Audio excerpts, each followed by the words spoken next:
Imagine this. You are in a tense discussion. Your pulse quickens. Your mind races with arguments poised to strike. The urge to respond, to defend, to prove yourself correct feels overwhelming.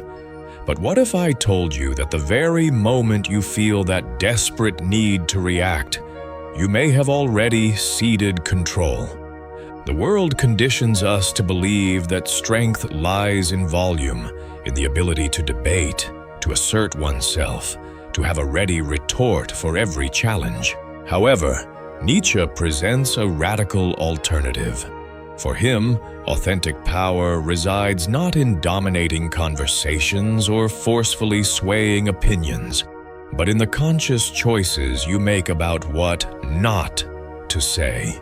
We are bombarded by an incessant cacophony, the constant hum of social media, endless debates, and a relentless competition to speak the loudest, to have the final word. Yet, amidst this clamor, few recognize that true power lies with those who refrain from adding to the noise. They observe, they patiently assess, and when they do speak, their words carry the weight of a carefully chosen stone dropped into a still lake. Nietzsche grasped a fundamental truth: the compulsion to speak, to immediately respond, to justify oneself reveals a subtle vulnerability. Those who frantically seek validation through constant vocalization are, at their core, seeking external approval. They are reacting, and those who react are inherently controlled. Conversely, those who master the art of silence wield a different kind of authority, one that needs no external validation. Reflect on the individuals who have profoundly impacted you. Were they the ones who spoke ceaselessly, or those whose carefully chosen words resonated with profound precision? Skillfully employed silence cultivates an aura of mystery, commands respect, and even generates discomfort, and that discomfort, in turn, compels deeper reflection. Therefore, the pivotal question you must confront is this: do you command your words, or are you enslaved by an insatiable need to be heard? Do you possess the discernment to know when to speak and when to allow silence to work its subtle magic? Because, ultimately, silence is not merely an option, it is a formidable challenge, one that demands a strength of character few possess.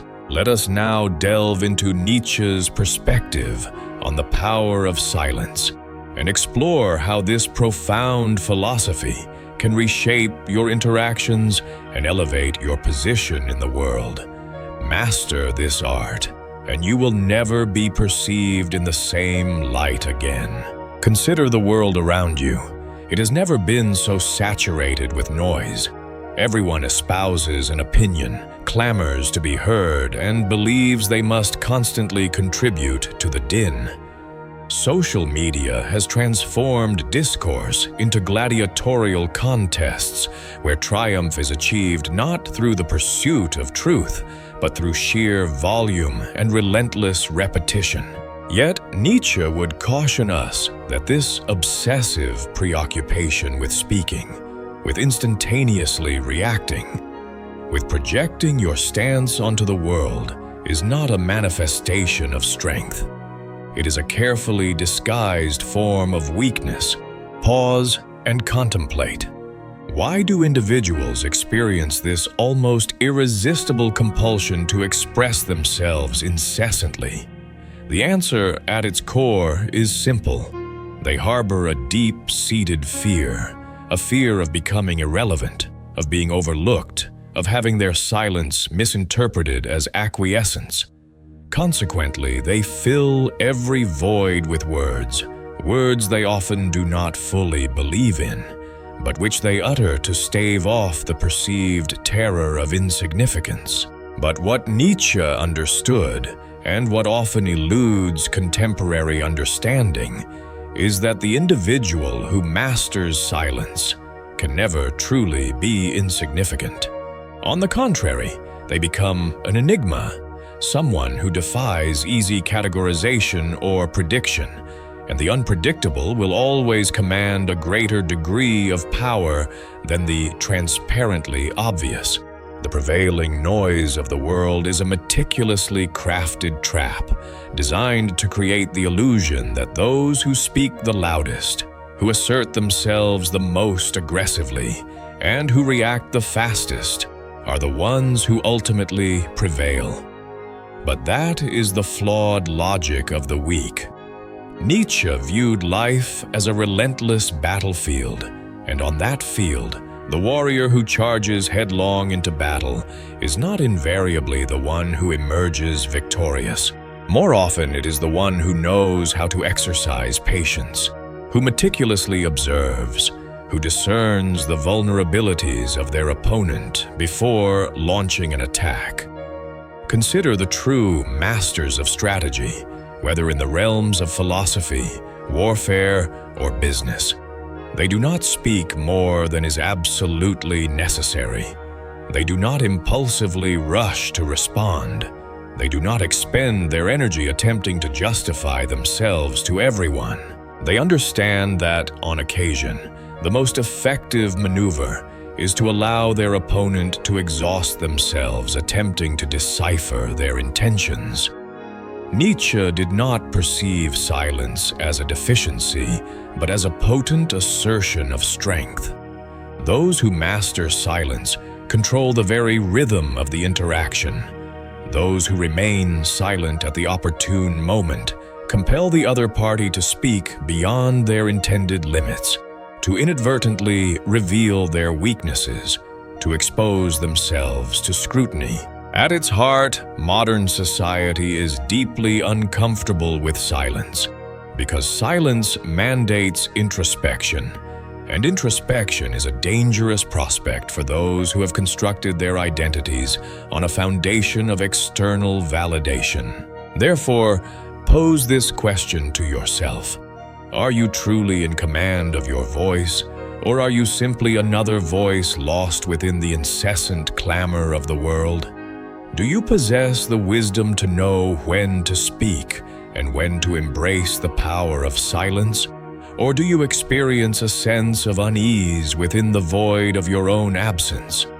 Because if you find silence unbearable, it may be conveying something profound that you are actively trying to avoid. Nietzsche posited that the vast majority of individuals live in chains, shackled to a web of illusions. Illusions concerning morality, the simplistic dichotomy of good and evil, and preconceived notions of right and wrong. From our earliest formative years, we are conditioned to conform, to adhere to established rules, to scrupulously respect conventions. But what if these very rules were designed not to empower you, but rather to domesticate you? The concept of the Übermensch, Nietzsche's vision of the Superman, is not defined by physical prowess, material wealth, or societal status. It embodies something far more profound: absolute self-mastery. The Übermensch does not react impulsively, does not desperately seek acceptance, and does not feel compelled to justify their existence to anyone. They forge their own values, establish their own rules, and chart their own unique path. And one of the most potent weapons in the arsenal of this superior being is, unequivocally, silence. Ponder this. What transpires when you remain silent in a situation where everyone anticipates a response? Silence breeds discomfort. It generates mystery. It reverses the established power dynamic. When you deliberately refrain from reacting at the expected moment, you force the other party to grapple with their own inherent anxieties. Nietzsche understood that the average human being is profoundly terrified of emptiness. They feel compelled to fill every void with words, explanations, and justifications. But the Übermensch, in contrast, understands that silence can wield a power far surpassing that of any argument. Observe the stark contrast between a true leader and someone who feels compelled to shout, to command attention. The true leader does not need to elevate their voice. They do not need to constantly justify their every action. Their very presence exudes an unwavering strength that commands respect. Now, consider those who are perpetually talking, tirelessly attempting to convince others of their own strength, intelligence, and superiority. Deep down, this incessant chatter is merely an unconscious confession of their own profound insecurity. Nietzsche recognized this distinction with crystal clarity. The individual who speaks excessively, reacts to every perceived slight, and is easily provoked is, in reality, being controlled. They are a slave to their own volatile emotions, a prisoner of their insatiable need for external validation. But the one who possesses the wisdom to remain silent, who chooses their words with deliberate precision, who allows others to exhaust themselves attempting to decipher their intentions, that is the true master of the situation. The Übermensch is impervious to the opinions of others. They do not require external validation to validate their existence, and therefore they do not expend their energy attempting to justify themselves. They understand that their strength resides not in the sheer volume of their speech, but in the quietly profound impact of their mere presence. Now, I pose the question to you. Do you command your words, or do your words command you? Are you the master of your voice, or are you simply reacting like a puppet manipulated by the opinions of others? Because, ultimately, those who truly wield power never desperately seek to be heard. Have you ever observed how silence can make people deeply uncomfortable? Even the briefest pause in a conversation is often enough to prompt someone to frantically fill the void with words. Any words, even a trivial or meaningless comment. Silence creates a vacuum, and human beings possess a deep-seated aversion to vacuums. They feel compelled to fill that empty space, to regain a sense of control over the situation. But Nietzsche understood a brutal yet undeniable truth. Whoever controls silence effectively controls the minds of others. Silence is, in essence, a potent psychological weapon.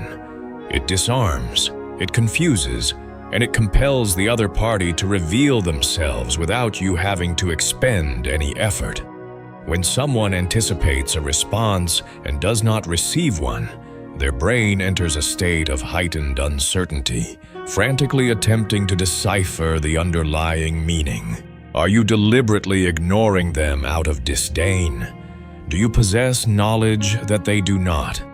Did they inadvertently overstep a boundary without realizing it? The other person's mind becomes a labyrinth of self-doubt and conjecture, while yours remains a calm and impenetrable fortress. Nietzsche understood that silence can be strategically employed as a test of power. Consider the great strategists, the masters of persuasion, and the leaders who have indelibly shaped history. They never spoke more than was absolutely necessary. They skillfully allowed the other party to exhaust themselves first, permitting their adversaries to talk and talk and talk until they inadvertently revealed their inherent weaknesses, until they became hopelessly lost in their own convoluted words. Silence functions as a mirror, compelling the other party to confront themselves, to witness their own insecurity laid bare. Now, consider a typical confrontation, a heated discussion between two individuals. Who appears to be in control? Is it the one who becomes agitated, who spews out a torrent of arguments without pause, who attempts to convince the other at any cost? Or is it the one who remains calm and composed, who observes with detached objectivity, who allows the other to expend their energy alone? The former is merely reacting, allowing themselves to be swept away by emotion. The latter is the one firmly in control. When you intentionally remain silent, you place the other party in a profoundly vulnerable position.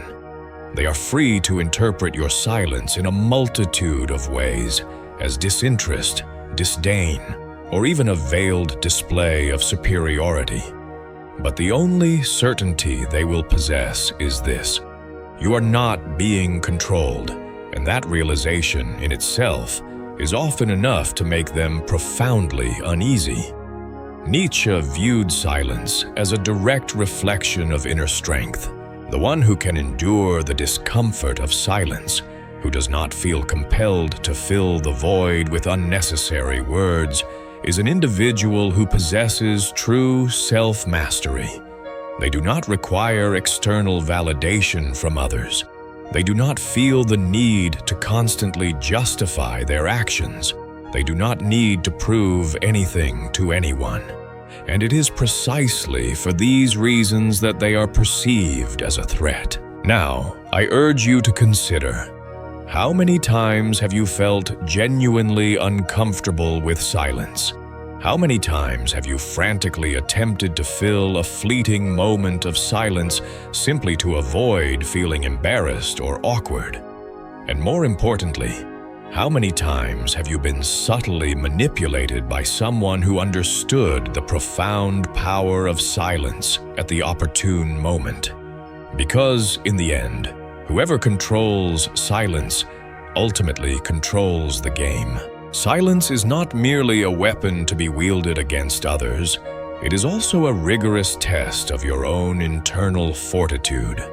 Because the truth, however uncomfortable, is quite simple. Most people cannot tolerate silence. They talk not because they have something genuinely important to convey, but because emptiness and the potential for introspection terrifies them. Nietzsche understood that to achieve authentic strength, you must confront that discomfort directly and fearlessly. Reflect now on how many times you have felt an irresistible urge to explain something, to justify your actions, to fill the silence with words that, in retrospect, were entirely unnecessary.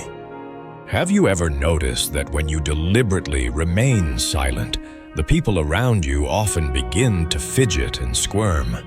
They may even misinterpret your silence as arrogance, disinterest, or even a subtle form of attack. This phenomenon occurs because we inhabit a society that relentlessly conditions everyone to seek constant and unwavering acceptance. To intentionally remain silent signifies a rejection of that societal game, and the rejection of that game is inherently unsettling to those who are deeply invested in it. Nietzsche viewed silence as a potent act of rebellion. The one who chooses to remain silent in the face of pervasive noise is, in effect, saying without uttering a single word, "I choose not to participate in this game. I have no need to conform." This inevitably frightens people. They simply do not know how to interact with someone who does not react in the manner they expect, who does not become panicked by the prospect of being misunderstood. Because, deep down, the desire to be understood is merely a subtle manifestation of dependence, and those who feel a desperate need to be understood are, in a sense, implicitly seeking permission to exist. But Nietzsche's Übermensch does not seek permission. They forge their own values irrespective of the acceptance of others, and this requires a level of courage that few truly possess. Because enduring silence means bearing the often crushing weight of loneliness. It means accepting the often uncomfortable truth that, more often than not, no one will truly understand your choices.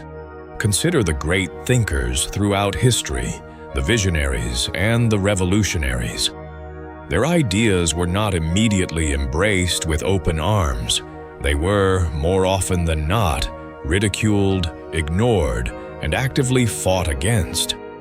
But they did not feel the need to shout to be heard. They endured the silence of misunderstanding, the silence of rejection, and persevered nonetheless, because truth does not require external validation to exist. Now, reflect on your own life. How many times have you felt compelled to explain your choices, to relentlessly prove that you are correct, to tirelessly seek external approval? And how many of those instances actually resulted in a tangible change? Or was your relentless quest for explanation merely a reflection of your own underlying fear of not being fully accepted? Nietzsche challenges us to transcend that inherent fear. He compels us to ask ourselves, are you speaking because you genuinely have something of value to contribute, or are you merely speaking out of a deep-seated fear of silence?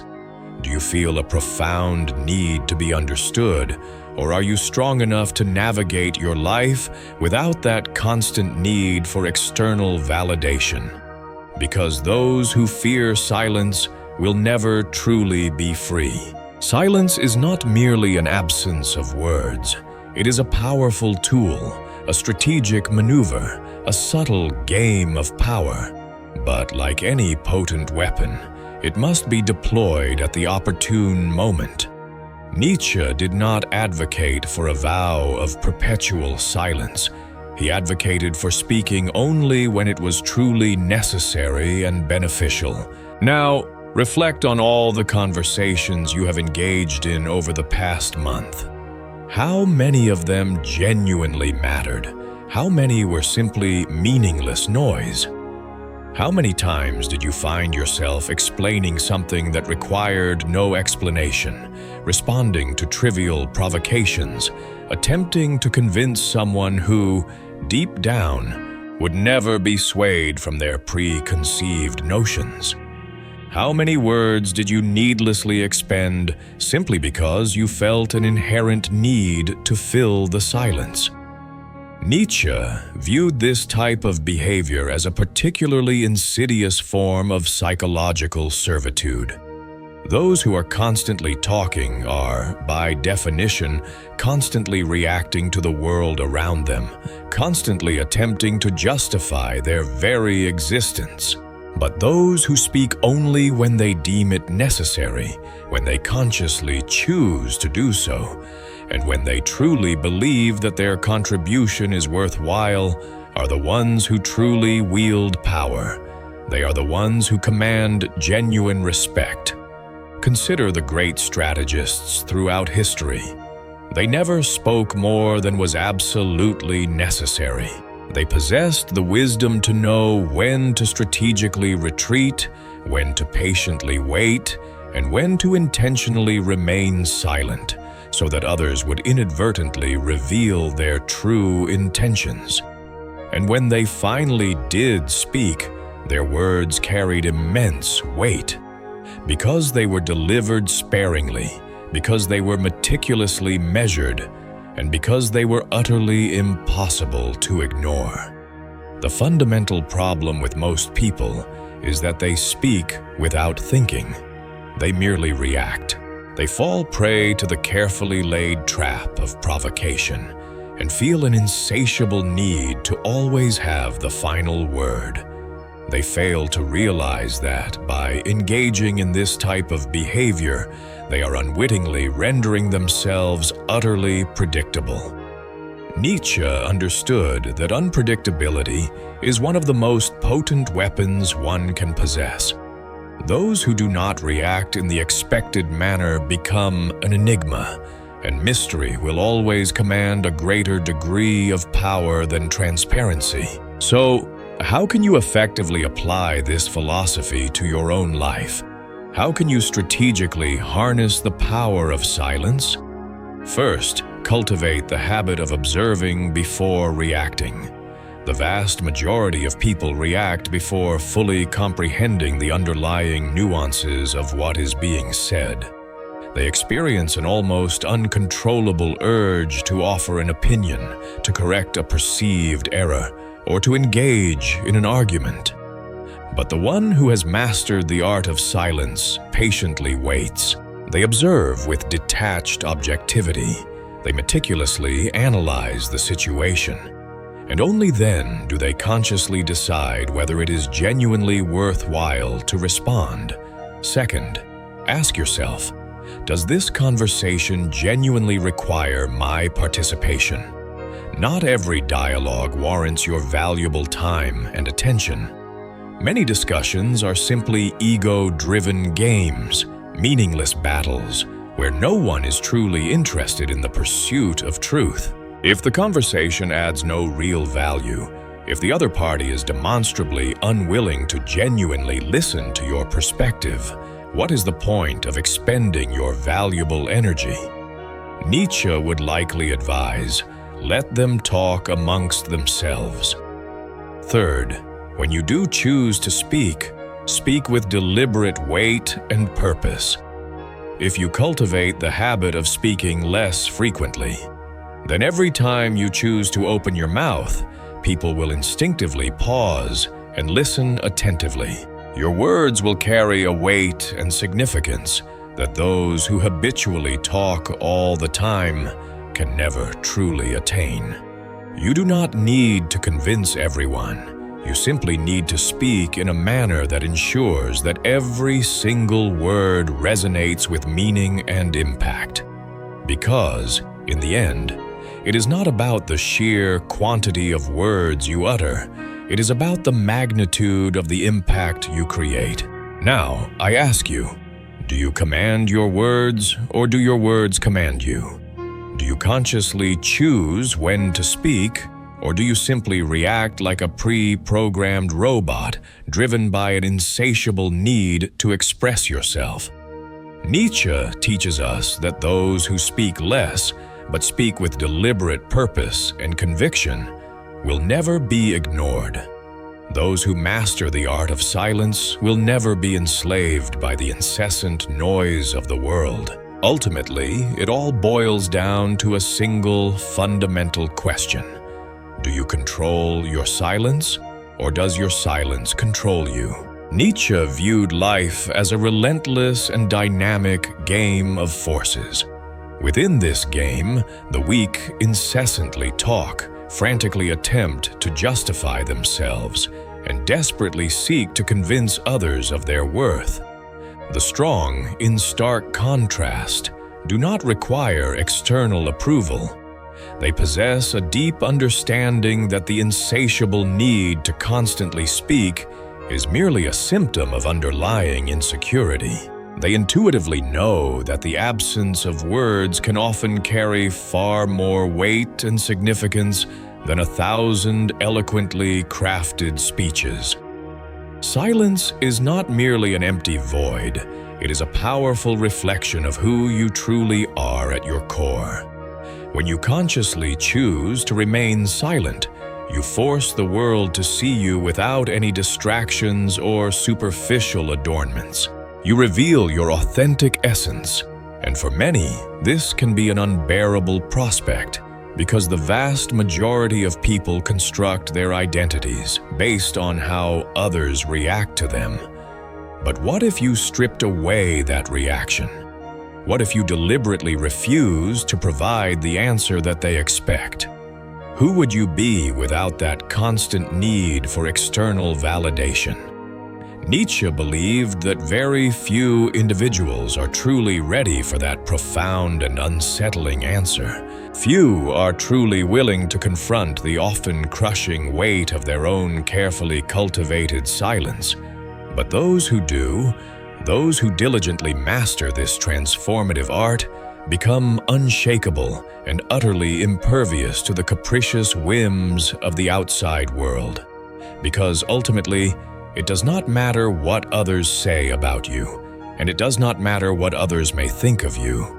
You simply have no need to explain yourself to anyone. Now, I want to hear from you directly. When was the last time you deliberately chose to remain silent when others explicitly expected you to speak? Have you consciously observed the profound impact that this action has on the people around you? Share your experiences in the comments below.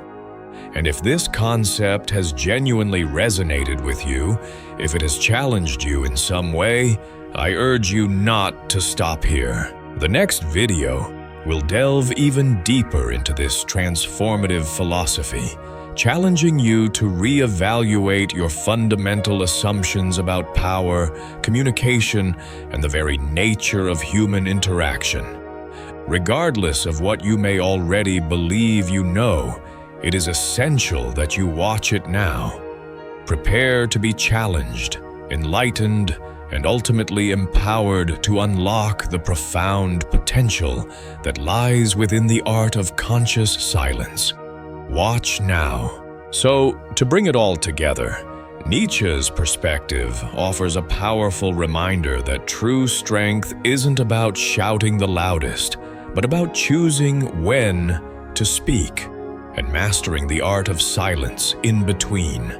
It's about commanding your words instead of being commanded by them, and cultivating a power that comes from within rather than seeking it from external validation. It's a fascinating concept within AI philosophy of self to consider how mindful presence in our digital world influences our self-perception and interactions, and how this understanding informs conscious living.